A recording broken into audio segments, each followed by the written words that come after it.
다윗은 계속해서 원수들로 말미암아 깊은 물속에 있는 것 같고 쓰러운 가운데 있는 것 같습니다.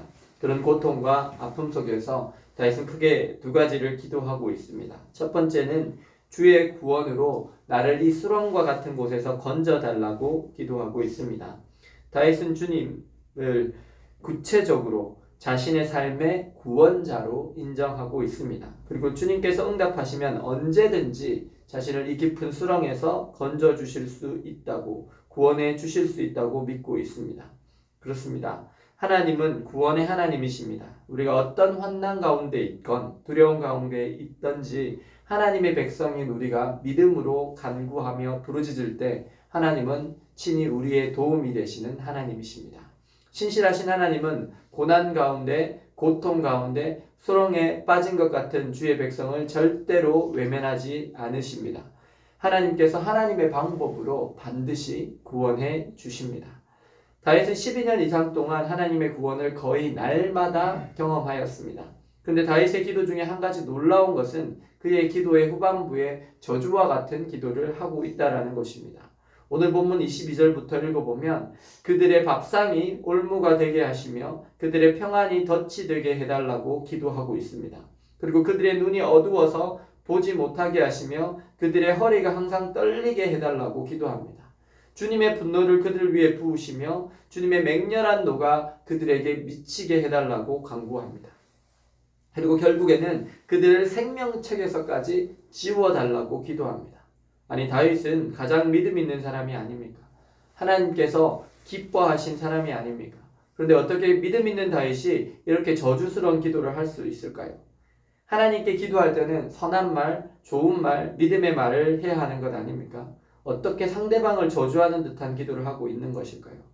그것은 다윗이 일부러 저주하려고 기도하는 것이 아니라 그의 마음에 있는 원통함, 아픔과 상처를 정직하게 하나님 앞에 쏟아놓고 있는 것입니다. 그의 마음의 생각 그대로를 하나님 앞에 정직하게 쏟아놓는 것입니다. 사람이 너무나 억울한 일을 반복적으로 당하면 어떤 마음이 들까요? 그 사람의 한 그대로 갚아주고 싶은 마음이 자연스럽게 내 마음 안에 듭니다. 만약 여러분이 정말 억울한 일을 당하고 반복적으로 누군가가 나에게 앙심을 품고 나를 힘들게 하고 죽이려 한다면 어떻게 하시겠습니까? 만약 그렇게 억울한 일로 속이 상하고 내가 죽을 것 같은 상황 가운데서 나의 마음을 정말 잘 이해하고 공감해주는 어떤 친구를 만난다면 그 친구에게 나의 원수에 대해서 속 시원하게 털어놓지 않겠습니까? 정말 그 원수놈이 망했으면 좋겠다고, 벼락이라도 맞아서 정말 죽어버렸으면 좋겠다고 그렇게 말하지 않겠습니까? 하나님은 우리의 모든 아픔과 눈물과 고통에 전적으로 공감하십니다. 그분은 기묘자이시며 묘사이시며 최고의 상담가이십니다. 그분 앞에 우리의 마음을 쏟아놓으면 하나님께서 우리의 마음을 치유하여 주십니다. 그리고 여기에서 다윗이 저주하는 듯이 보이는 기도의 핵심은 저주가 아닙니다. 그냥 그 기도의 핵심은 다윗의 억울한 마음, 그리고 죽이고 싶고 복수하고 싶은 그 마음을 주님께 맡기고 있다는 것입니다. 다윗의 기도는 저주의 기도가 아니라 그의 마음속에 있는 모든 감정을 하나님 앞에 정직하게 쏟아놓으며 원수 갚는 것조차도 하나님께 온전히 맡기는 기도입니다. 로마서 12장 19절 말씀에 내 사랑하는 자들아 너희가 친히 원수를 갚지 말고 하나님의 진노하심에 맡기라. 기록되었을 때 원수 갚는 것이 내게 있으니 내가 갚으리라고 주께서 말씀하십니다. 우리는 친히 원수 갚는 사람이 아닙니다. 하나님께 원수 갚아달라고 탄원하면 하나님께서 우리의 원수를 친히 갚아주십니다. 그 공의의 하나님께서 그분의 공의로 심판하십니다. 그리고 우리가 하나님께 우리의 원수 갚는 것을 맡기면 가장 먼저 하나님께서는 우리의 상처받은 그 마음을 치유해 주십니다. 회복시켜 주십니다. 그러면 우리가 원수를 보게 되어도 원수 갚지 않게 됩니다. 그것은 다윗도 마찬가지였습니다. 다윗은 지금 자신의 원수 갚는 것을 하나님께 맡기고 있습니다. 하나님께서 그의 억울함을 풀어주시고 그의 대적들을 황폐하게 하시며 생명책에서 끊어버리시기를 간구하고 있습니다. 이렇게 간구했을 때 하나님께서 다윗의 억울한 마음을 회복시켜 주셨습니다. 그의 상한 마음을 고쳐주셨습니다. 그래서 그 마음이 회복된 다윗은 정말 정작 자신을 죽이려고 계속 쫓아오고 있던 사울을 죽일 수 있는 기회가 2번이나 있었음에도 불구하고 그를 죽이지 않습니다. 가만히 그의 옷자락만 베고 갑니다. 그의 곁에 있던 창과 물병만 가만히 가지고 갑니다. 그리고는 사울 왕에게 소리를 치면서 탄원했습니다.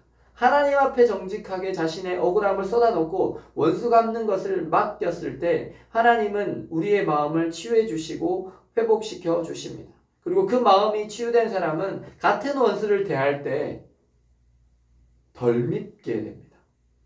완전히 미움이 사라지는 것은 아닙니다. 하지만 그 미워하는 마음이 이전보다 줄었기 때문에 굳이 그 사람에게 원수 갚지 않습니다. 하나님께 맡겼기 때문입니다. 하나님이 이렇게 그의 모든 억울함과 원통함을 하나님 앞에 정직하게 쏟아놓았던 다윗을 그의 고통에서 건져주셨습니다. 구원해 주셨습니다. 그리고 그의 대적들을 공의로 심판해 주셨습니다. 사랑하는 여러분, 오늘 우리가 당하고 있는 어려움은 무엇입니까? 여러분의 삶을 힘들게 하고 어렵게 하고 두렵게 하는 원수는 누구입니까? 그 가운데 여러분은 주님의 구원을 요청하시고 계십니까? 원수 갚는 것을 주님께 맡기고 계십니까?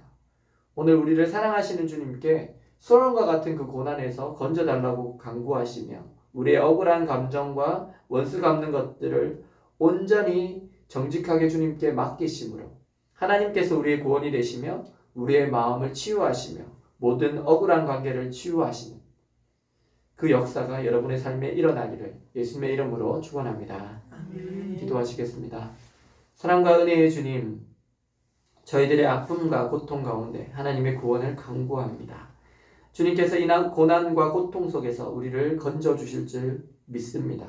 그리고 주님께 우리의 원수 갚는 것을 맡깁니다. 우리들의 억울함을 아시는 주님, 우리의 대적들의 그 악한 행위대로 주님께서 그들에게 보응하여 주옵소서. 그리고 주님께서 친히 우리의 원수를 갚아 주시옵소서. 그래서 주님께서 우리의 마음을 치유하시고 우리의 원수와의 관계를 치유하심을 제대로 경험케 하여 주옵소서. 예수 그리스도의 이름으로 기도드립니다. 아멘.